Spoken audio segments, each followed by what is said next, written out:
पंचायत प्रतिनिधियों से सीएम त्रिवेंद्र रावत ने किया ई संवाद, आत्मनिर्भर भारत पर जोर। देहरादून में सोशल डिस्टेंसिंग का नहीं कर रहे हैं लोग पालन, लागू हो सकता है ऑड और इवन। ऊर्जा निगमों ने की चीनी उपकरणों से तौबा, भारत में बने विद्युत मीटरों का प्रयोग करेगा। सीबीएसई ने जारी किया 12वीं का रिजल्ट, देहरादून रीजन में 83% से ज्यादा बच्चे पास। डिजिटल इंडिया के तहत भारत में $10 बिलियन का निवेश करेगा गूगल।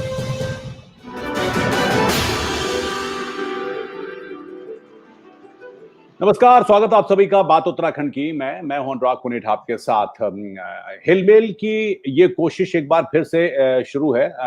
उत्तराखंड के लोगों को जैसा कि पता है कि हमने लॉकडाउन के दौरान ई रहबार की एक लंबी श्रृंखला चलाई थी और उस दौरान जो तमाम समसामयिक मुद्दे थे, सामाजिक मुद्दे थे, उनको उठाने की कोशिश की थी और उत्तराखंड की नामचीन हस्तियों ने उसमें शिरकत की थी और हमने जानने की कोशिश की थी कि उस समय जो कुछ भी परिस्थिति है उससे निपटने के लिए क्या कुछ किया जा सकता है। एक छोटे से अंतराल के बाद एक बार फिर ये कोशिश हम शुरू करने जा रहे हैं आज से बात उत्तराखंड की। मैं उत्तराखंड के प्रबुद्ध लोग, यहाँ के वो लोग जिन्होंने की पूरी देश में अपना नाम कमाया, उत्तराखंड का नाम रोशन किया है, उनको इस मंच पर एक बार फिर लाकर उनके अनुभव से सीखने की होगी कि इस राज्य को आखिरकार उनकी सलाह क्या हो सकती है, इस राज्य के लिए बेहतर और क्या किया जा सकता है। चूंकि इस समय भी पूरा देश के साथ साथ उत्तराखंड भी कोविड-19 से जूझ रहा है। इस दौरान जो तमाम समस्याएं हैं हर राज्य में, उससे उत्तराखंड भी दो चार है। यहाँ पर रोजगार की समस्या है, यहाँ पर एक पलायन की समस्या रही है एक लंबे समय से, या फिर अब जो लोग लौटे हैं उनके सामने क्या कुछ समस्या हो सकती है, इसी पर हम आज बातचीत करेंगे। पहली कड़ी में हम उत्तराखंड के लिए क्या कुछ समस्याएं हैं और आगे आने वाले में क्या कुछ सजेशन हो सकता है, इसी पर बातचीत करेंगे। और आज हमारे मेहमान एक ऐसी शख्सियत हैं जिनको कि पूरे हिंदुस्तान जानता है। भारतीय सेना के एक उच्च अधिकारी जो कि हाल ही में भारतीय सेना से रिटायर हुए, लेफ्टिनेंट जनरल अनिल भट्ट। जी हाँ, बहुत बहुत स्वागत आपका। एक ऐसा नाम जिसको कि न सिर्फ उत्तराखंड के लोग बल्कि मुझे पूरा यकीन है कि देश के लोग जानते होंगे। डायरेक्टर जनरल मिलिट्री ऑपरेशन रहे, 15 कॉर्प्स के जो कि श्रीनगर थे उसके कमांडर, और अपने 39 साल के आर्मी के करियर में अति विशिष्ट सेवा मेडल, विशिष्ट सेवा मेडल से और से सम्मानित रहे। मिलिट्री सेक्रेटरी भी रहे हैं। एक ऐसा करियर जो कि पूरी संभावनाओं से और बेहतरीन कामों से भरा रहा। हाल ही में जब सेवानिवृत्त होने के बाद जनरल भट्ट ने चुना कि वो एक बार फिर अपने राज्य को लौटें और वहां पर सेटल हों। ये उनका इस राज्य के प्रति लगाव, प्यार, डेडिकेशन भी शो करता है कि उन्होंने सुना कि वो अपने गृह राज्य की तरफ लौटें। तो आज हम उन्हीं को हमने उनको दावत दिया, उन्होंने स्वीकार किया है, हमारे साथ मौजूद है। हम जनरल भट्ट से यही जानने की कोशिश करेंगे कि उनका अनुभव क्या कहता है और आखिरकार इस राज्य के लिए उनके क्या कुछ सजेशन हो सकते हैं। बहुत बहुत स्वागत सर आपका। धन्यवाद, बहुत बहुत धन्यवाद। वैसे तो अक्सर आपका जो मेरा भी इंटरेक्शन रहा है, मीडिया का इंटरेक्शन है, वो हम लोग मिलिट्री और तमाम चीजों को लेकर बात करते हैं, लेकिन हम आज प्राइमरीली बात करेंगे कि उत्तराखंड के लिए जो कुछ भी इस समय की स्थिति है या फिर आने वाले समय में है, इन 20 सालों में जो कुछ भी राज्य में हुआ और कुछ संभावना है, इस पर आप क्या सोचते हैं। और मैं वैसे तो हम लोग चूंकि पॉइंट बाय पॉइंट हम कुछ कुछ लेंगे, लेकिन एक जनरल अगर मैं आपसे पूछूं, क्या सोचते हैं आप इस राज्य के बारे में और क्या कुछ किया जा सकता है। देखिए, मैं शुरुआत करूंगा 20 साल पहले से, जैसे आपने बोला जब हमारा उत्तराखंड स्टेट बना। जी जी जी। ये एक बहुत बड़ा एक वो था, एक्शन था जो हुआ, एक नया बदलाव जिसने हमें मौका दिया एक बहुत बड़े स्टेट से अलग टूटकर अपने पूरे इलाके के प्रॉब्लम्स को अलग से जूझना और उसके डेवलपमेंट के लिए मेहनत करना। क्योंकि आज के दिन में पहाड़ी इलाके में खासकर सिक्किम, साथ ही में हमारे बगल में हिमाचल प्रदेश, ये जो छोटे स्टेट हैं ये डेफिनेटली ज्यादा सक्सेसफुल रहे। और ये मौका शुरू हुआ 20 साल पहले और साथ ही सरकारों को चैलेंज मिला कि अपनी इस पॉपुलेशन को, अपने लोगों को आगे बढ़ा पाए। और सबसे बड़ी ताकत क्या है हमारे लोगों की, जिसकी वजह से हम पूरे भारत में मशहूर हैं, ये जाने जाते हैं, वो है हमारी ईमानदारी, हमारी वफादारी, हमारी कर्मठता और हमारी मेहनत। और ये जो हमारी इंटरनल, जैसे कि मैं कहता हूँ, ये हमारी जेनेटिक स्ट्रेंथ है, ये हमारी रगों में है, हमारे खून में है। इसी का हमने फायदा उठाकर अपनी स्टेट को, अपने लोगों को आगे बढ़ाना है। बिल्कुल बिल्कुल बिल्कुल।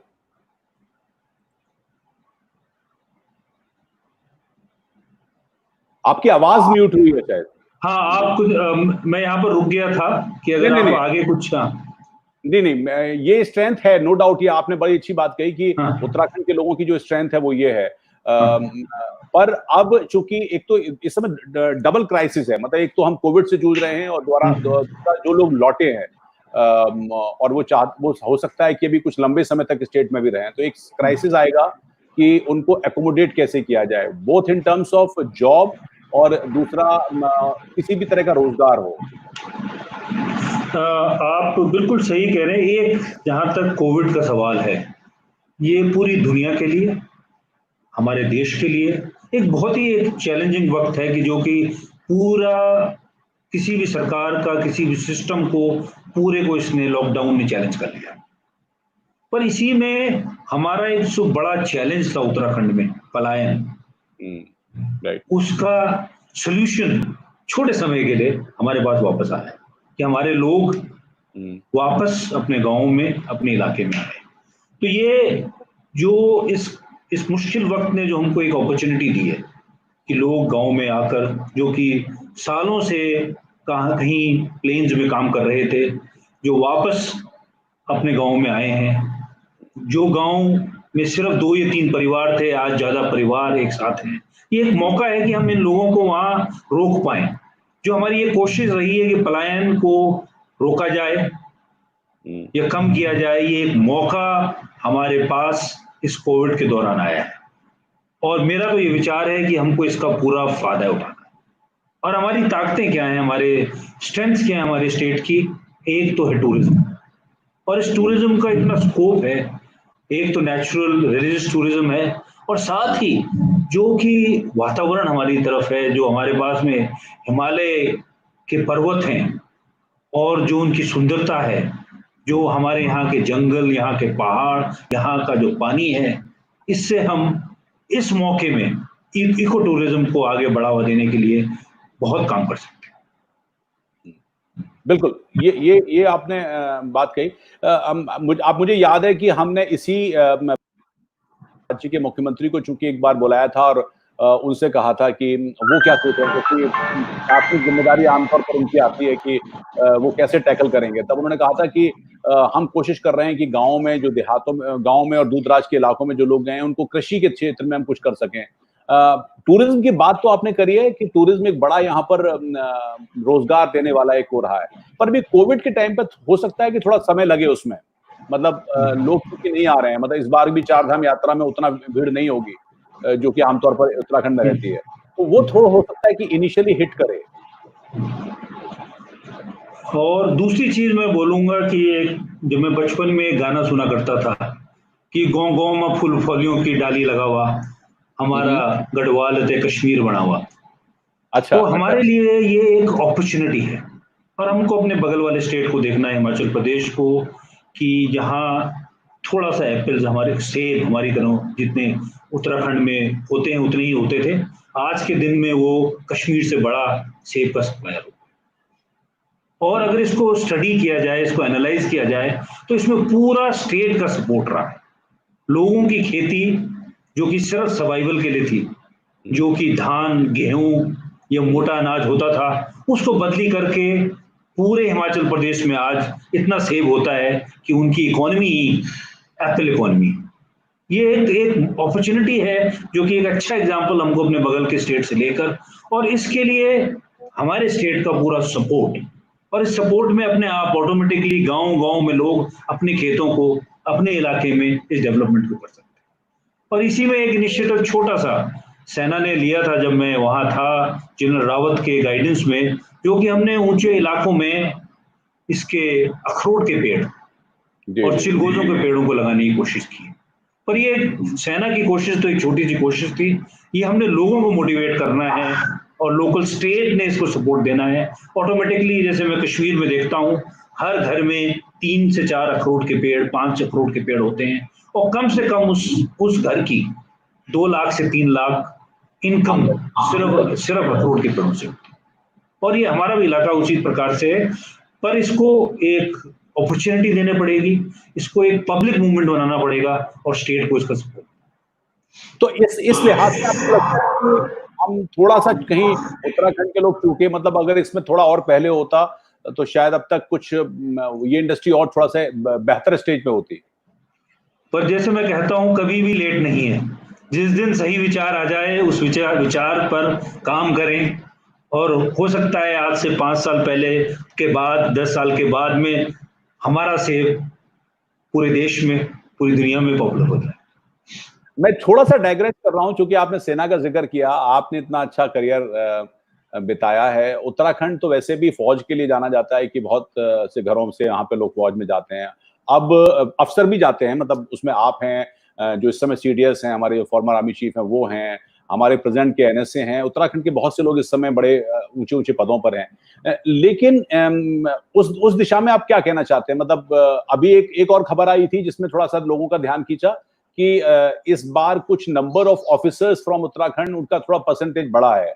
ये भी एक ट्रेंड, तो इसको कैसे देखेंगे आप? मतलब अच्छा, पहले तो मैं आपको ये बताना चाहूंगा कि उत्तराखंड का पर कैपिटा, मतलब अगर पॉपुलेशन के हिसाब से देखें तो सेना में काफी अच्छा परसेंटेज है।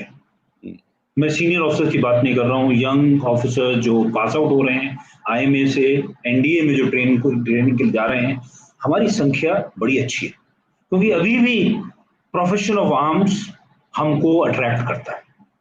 पर मैं इसी में एक इनिशिएटिव है जो कि पंजाब ने लिया है। उन्होंने, पंजाब के चीफ मिनिस्टर ने एक एकेडमी बनाई है जहाँ की लड़कों को और लड़कियों को ऑफिसर बनने की ट्रेनिंग दी जाती है, और उनके पिछले 2 साल में बड़े सक्सेसफुल रिजल्ट रहे हैं, जिससे कि number of percentage of Punjab के यूथ अब एनडीए और आईएमए के लिए सिलेक्ट होने लगे। हमको भी कोई ऐसा इनिशिएटिव लेना पड़ेगा कि जो हम एक ऐसी एकेडमी बनाएं जहां हम बच्चों को ट्रेन कर पाए एनडीए के एग्जाम के लिए, आईएमए के एग्जाम के लिए, और आगे खासकर उनको एसएसबी में अपीयर करने के लिए। तो जो सेना के लिए सिपाही तो हम इतिहास में बहुत पहले से देते रहे हैं, और ऑफिसर जो कि बढ़ ही रहे हैं और ज्यादा बढ़ेंगे, और हमारा रिप्रेजेंटेशन हमारी इंडियन आर्मी में बहुत अच्छा होगा।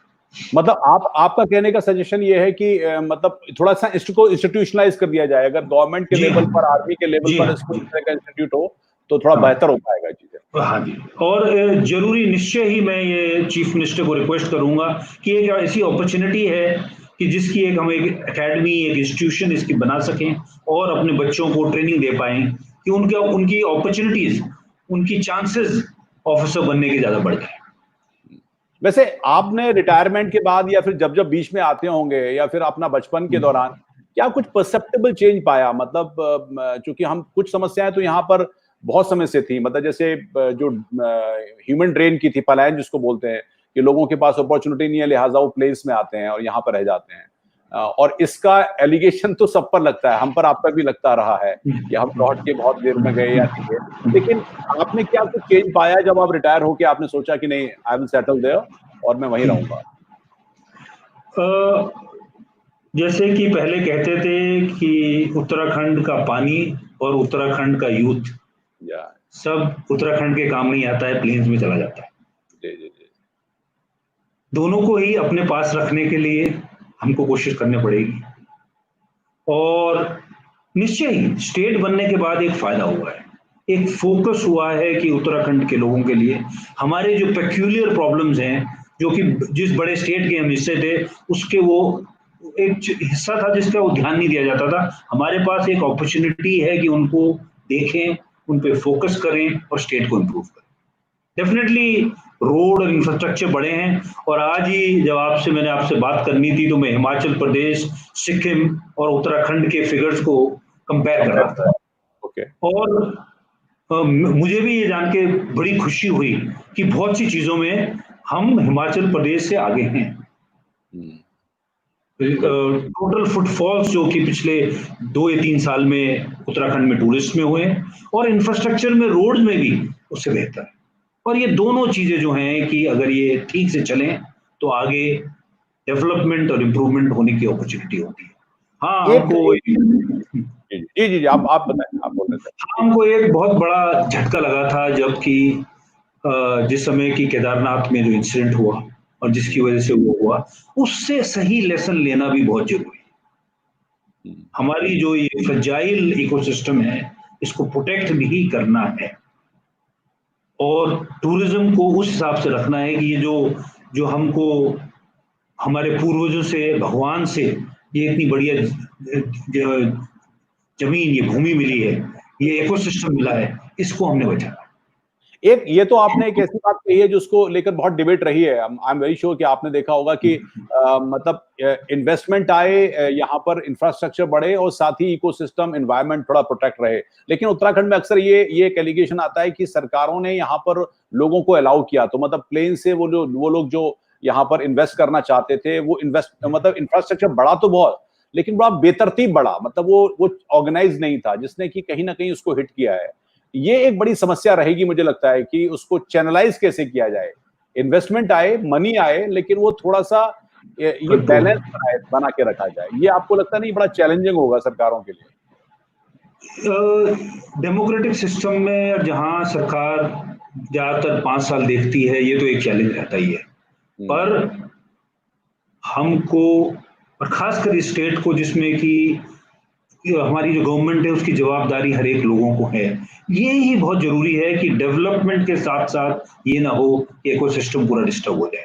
मैं, आपको पता है कि एक छोटे शहर मसूरी का रहने वाला हूँ और जो आप मुझे फर्क बता रहे हैं 40 साल में, मेरे दिल में हर बार जब मैं वापस आता हूँ तो एक पत्थर सा लगता है, जब मैं कि और ज्यादा कंक्रीट, और ज्यादा क्राउड, और कभी कभी मुझे लगता है कि चांदनी चौक की गली मेरे मसूरी में आ गई है। तो जो एक वो पूरा वातावरण को प्रोटेक्ट करना, जो कि डेवलपमेंट करना पर कंट्रोल डेवलपमेंट करना, ये बहुत जरूरी है। और इसको हमको अभी भी हमारे पास में बहुत मौका है। इस डेवलपमेंट को अगर कंट्रोल तरीके से किया जाए तो डेफिनेटली स्टेट बेटर बढ़ेगा। और इसमें मैंने देखा है कि सिक्किम ने जो कंट्रोल्स और जो अपने डेवलपमेंट के उन्होंने अपने को पूरा इकोलॉजी को सपोर्ट करते हुए किया है, एक बहुत ही बढ़िया एग्जाम्पल।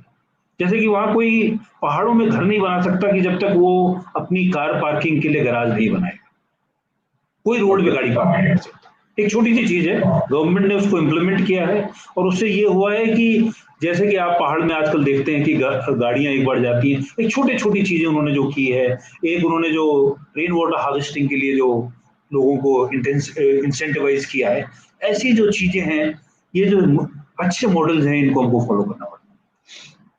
एक और मतलब ये जो ब्लेसिंग इन डिस्गाइज वाली बात भी आई थी कि जब कोविड के दौरान तमाम चीजें थी, तो एक खबर थी जिसने कि लोगों को थोड़ा सा मतलब एक तरह से कहें कि पॉजिटिव में आई थी कि वो जो गांव, उत्तराखंड के जो ऊपरी इलाकों के गांव थे, वो जो खाली हो गए थे, संभावना है कि वहां पर कुछ लोग लौटेंगे तो फिर वो भरेंगे।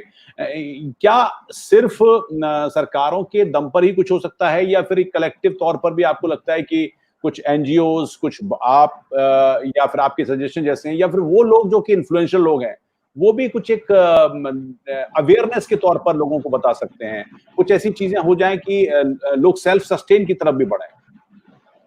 आप बिल्कुल सही कह रहे हैं। सरकार ही अकेले इस काम को नहीं कर सकती। इसके साथ में हमारे उत्तराखंड के लोगों को और खासकर अच्छी एनजीओज को भी जुड़ना ही है। वो इस ग्राउंड में, ग्रास रूट लेवल पर लोगों तक ये इंसेंटिव पहुंचा सकते हैं। और आप बिल्कुल सही कह रहे हैं कि जो हमारे चीन के साथ जो हमारा बॉर्डर है, उसमें जो गांवों में बिल्कुल ही पलायन हुआ है, वहां अगर पॉपुलेशन वापस जाएगी, उनको हम अपॉर्चुनिटी दे पाएंगे कि वो, उनको वहां रहने में से फायदा है, तो वो निश्चय ही और चीजों के अलावा देश की सिक्योरिटी के लिए भी अच्छा होगा। हालांकि ये काम अभी तक आमतौर पर सेना ज्यादा करती रही है कि किसी तरह का इंसेंटिव करते रहे सरकारों जी को। जी जी जी। और एक चीज और थी कि अभी हमने जब ई रहवार के और रहवार के प्लेटफॉर्म पर कई दफे लोगों को जब बुलाते हैं, उसमें कई ऑफिसर्स का जो कि उत्तराखंड से रहे हैं उनका भी सजेशन था।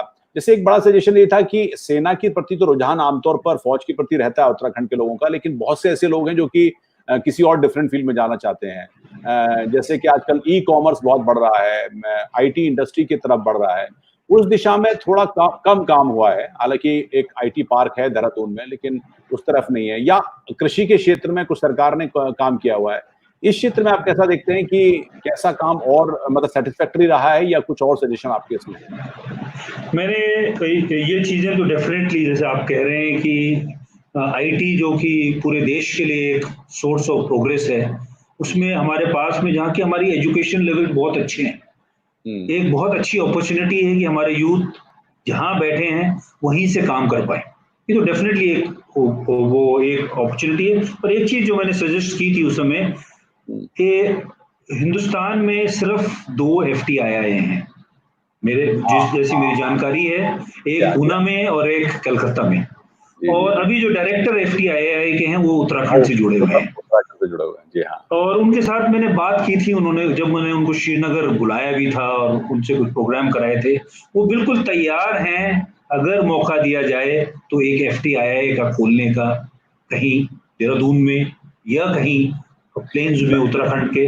ये एक अपॉर्चुनिटी ये नहीं है कि हमारे फिल्म स्टार और बढ़ जाएंगे, पर वो जो पूरा इकोसिस्टम है, कैमरामैन, आर्टिस्ट, हर चीज का जो वो है, जो एक वो कल्चर है आर्ट्स वैसे का। आपकी जानकारी के लिए बता दूं कि उनको हमने अपने रहबार के इसी कार्यक्रम में जोड़ा था कुछ दिन पहले, और यही समस्या आई थी, और उस दौरान सीएम त्रिवेंद्र सिंह रावत जी भी मौजूद थे।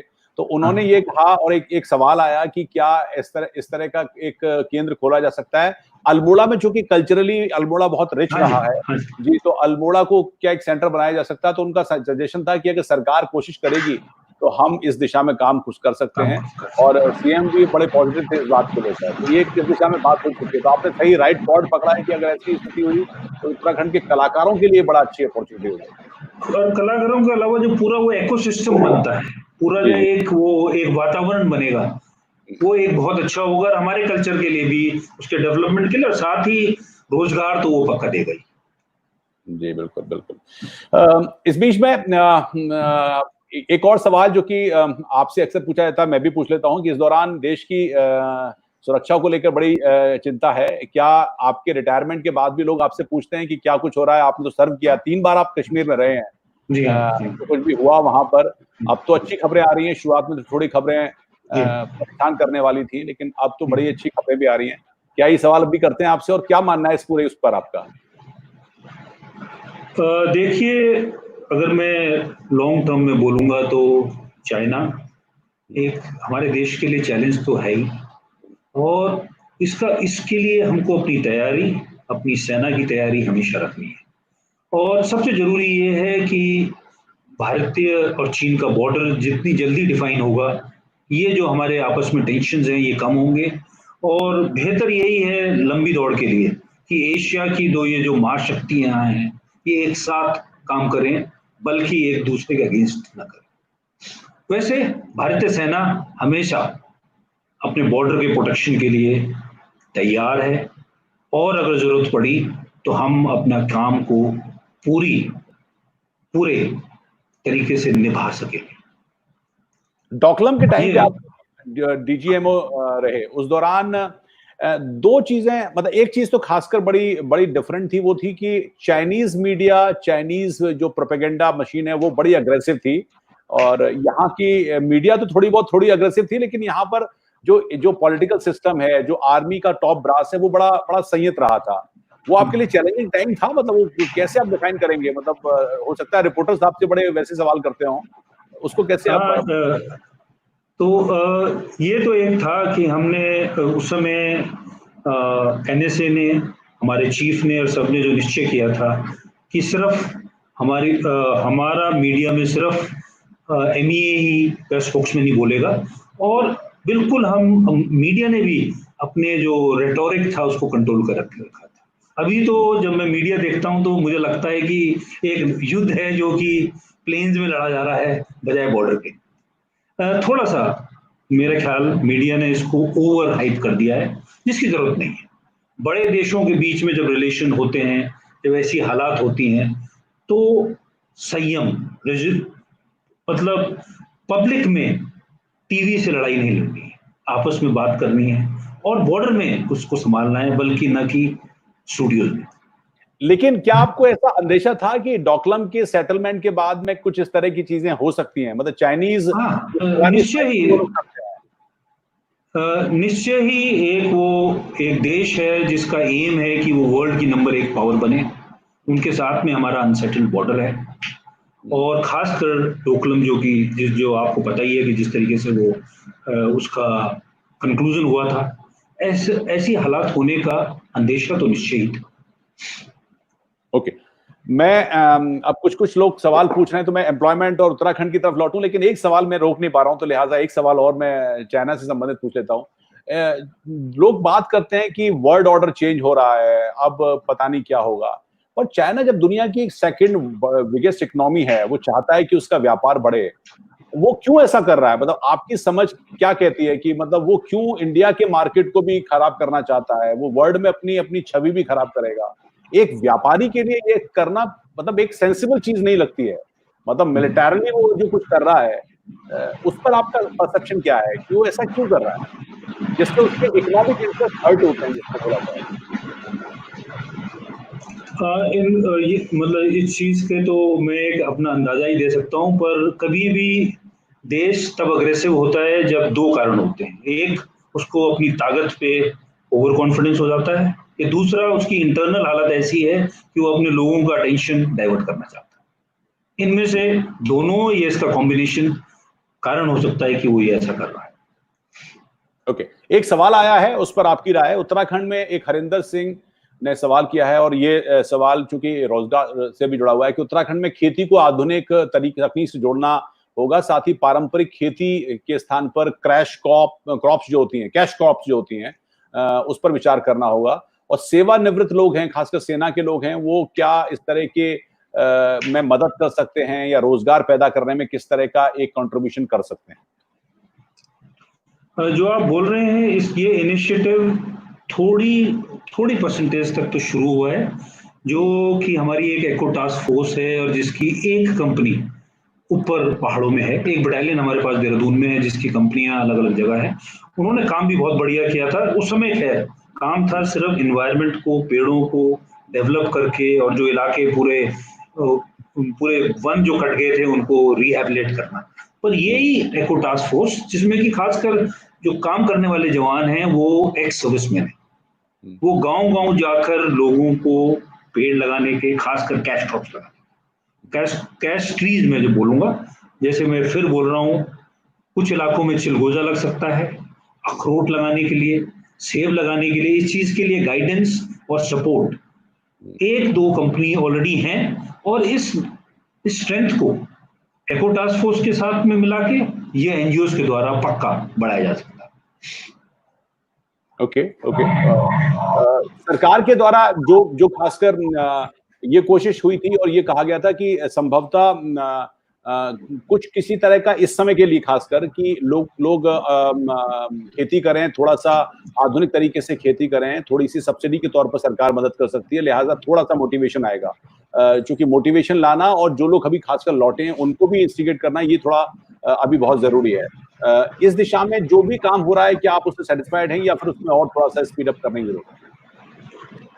जैसा आपने कहा, सरकार के अलावा ग्रास रूट लेवल पर गांवों को इन्वॉल्व करना पड़ेगा, वहाँ के प्रधानों को, वहाँ के लोगों को, वहाँ के ग्रास रूट लेवल पे जो लोग हैं, जब तक उनको हम इसमें इन्वॉल्व नहीं करेंगे और उनको ये नहीं लगेगा कि इससे फायदा है, तो कोई भी जो प्रोजेक्ट कुछ बनेगी देहरादून में या कैपिटल में कहीं भी, उससे कोई फायदा नहीं। सबसे जरूरी ये है कि अब इसके लिए आप जैसे कह रहे हैं, एनजीओ भी बहुत मदद कर सकते हैं, क्योंकि मेडिसिनल प्लांट्स, कैश क्रॉप्स, इनको लगाना, इनमें बड़ी मेहनत चाहिए। इस सालों साल, 1 साल में या 6 महीने में होने वाली चीज नहीं है। इसको हम मेहनत के साथ अगर 2 या 4 या 5 साल तक करेंगे तो तब ये एक आदत बन जाएगी। एक आपने सजेशन दिया था कि क्या खासकर हम एप्पल को लेकर अगर थोड़ा सा और वो हो तो वो बड़ा एक कैश क्रॉप के तौर पर भी है और वो काफी पैसा रोजगार दे सकती है। अभी एक और चीज है कि उत्तराखंड का हब्स, उत्तराखंड की जो ट्रेडिशनल चीजें हैं, पर अभी वहां पर जो इन सब का मार्केट करना, इन सबको एक बाजार तलाशना, इस सब के लिए एक तरह का जिसे कहते हैं कि ई कॉमर्स का सिस्टम भी जरूरी है। उत्तराखंड में खासकर जैसे जिले हैं देहरादून, इधर कुमाऊं में अगर हो जाएंगे, हल्द्वानी, इधर ऋषिकेश, हरिद्वार, क्या इन जगहों पर अभी वो सिस्टम आपको लगता है कि डेवलप है कि जहां पर इस तरह के यूथ को खासकर जोड़कर ट्रेन किया जा सकता है कि इस दिशा में काम करें, या अभी और काम करने की जरूरत है? निश्चय ही और काम करने की जरूरत है। हमको ब्रांड क्रिएट करने की जरूरत है ऐसी चीजों की, ऐसे जो कि इसकी डिमांड पूरे ही देश में बढ़ पाए। और आज के दिन में तो ई कॉमर्स से आप अपनी सप्लाई चेन से कहीं भी किसी चीज को पहुंचा सकते हैं।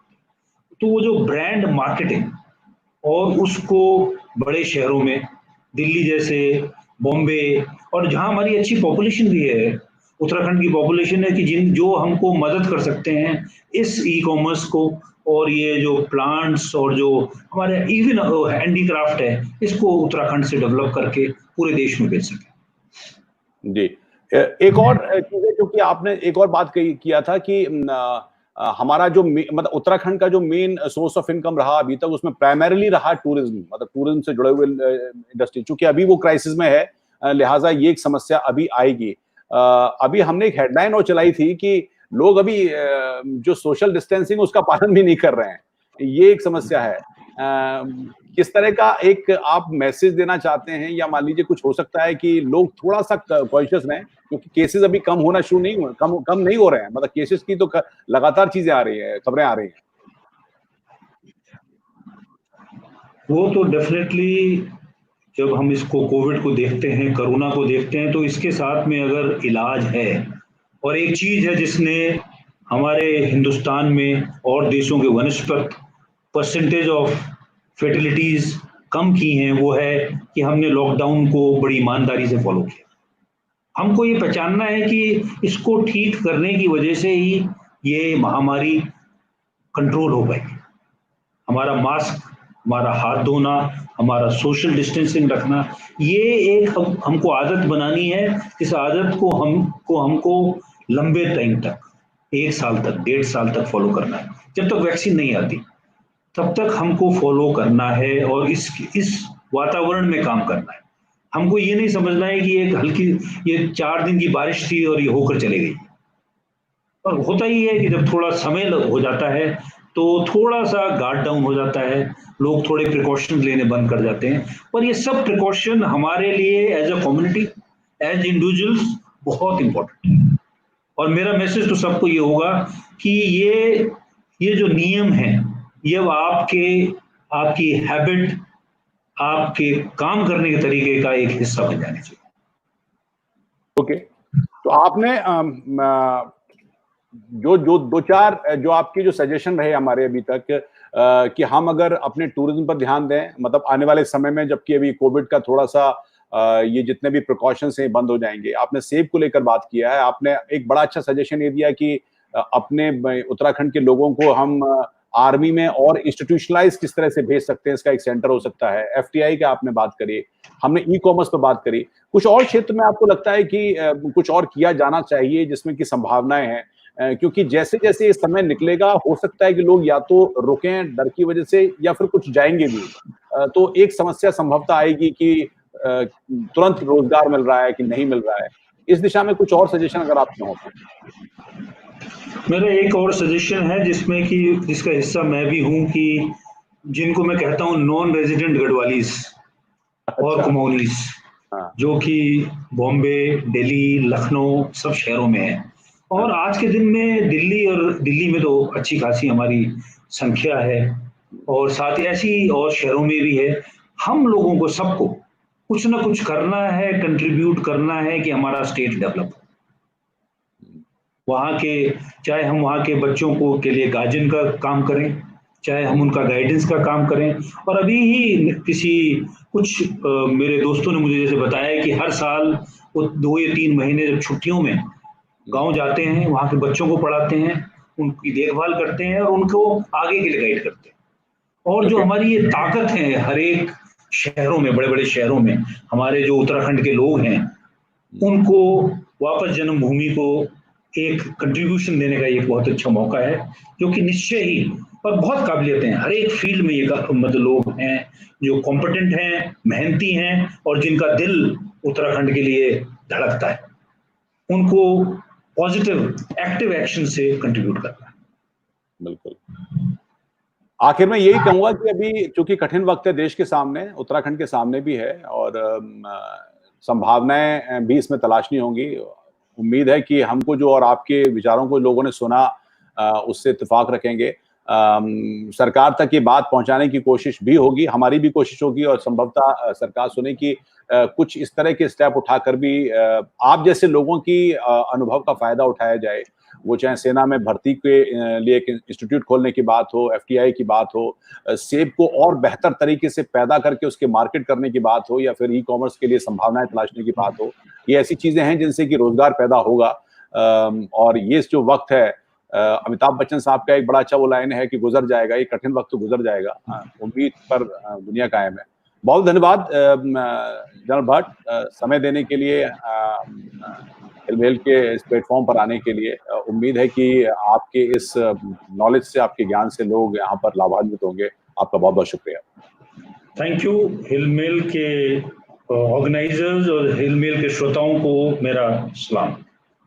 आपको भी बहुत बहुत धन्यवाद। तो दर्शकों के लिए यही कि ये आज एक बार फिर हमारी कोशिश थी, लेफ्टिनेंट जनरल भट्ट के जरिए हमने जानने की कोशिश करी कि वो क्या सोचते हैं इस बारे में कि उत्तराखंड के सामने जो समस्याएं हैं, खासकर समस्या मुख्य तौर पर कोविड के दौरान जो लोग लौटे हैं, वो रोजगार की रहती है, और रोजगार के चलते ही उत्तराखंड से लंबे समय तक पलायन होता रहा। ये जो समस्या है वो हर सरकार के सामने आई। इस सरकार ने भी अपनी तरफ से कुछ कोशिश की है, हालांकि बहुत सी अभी स्टेप उठाए जाने बाकी हैं। हम अपने आने वाले शोज में भी यही जानने की कोशिश करेंगे, उन तमाम लोगों को जोड़ेंगे जिन्होंने अपने अपने क्षेत्र में कुछ नाम कमाया, उपलब्धि हासिल करी। वो क्या सोचते हैं उत्तराखंड में जो जमीनी स्तर पर समस्याएं हैं, और उससे निजात कैसे पा सकता है, और संभावनाएं कैसी तलाशी जा सकती हैं। उम्मीद है आपको हमारा एक कार्यक्रम पसंद आएगा। हमारे चैनल को सब्सक्राइब भी कर लीजिए, उसको करना मत भूलिएगा, क्योंकि आपको पता चल पाएगा कि आज इस प्लेटफॉर्म पर कौन कौन नया गेस्ट आ रहा है, अगर आप उस नोटिफिकेशन को क्लिक करेंगे या फिर इस चैनल को सब्सक्राइब करेंगे। बहुत धन्यवाद। फिर हाजिर मिलेंगे आपसे एक नए मेहमान के साथ। तब तक के लिए नमस्कार।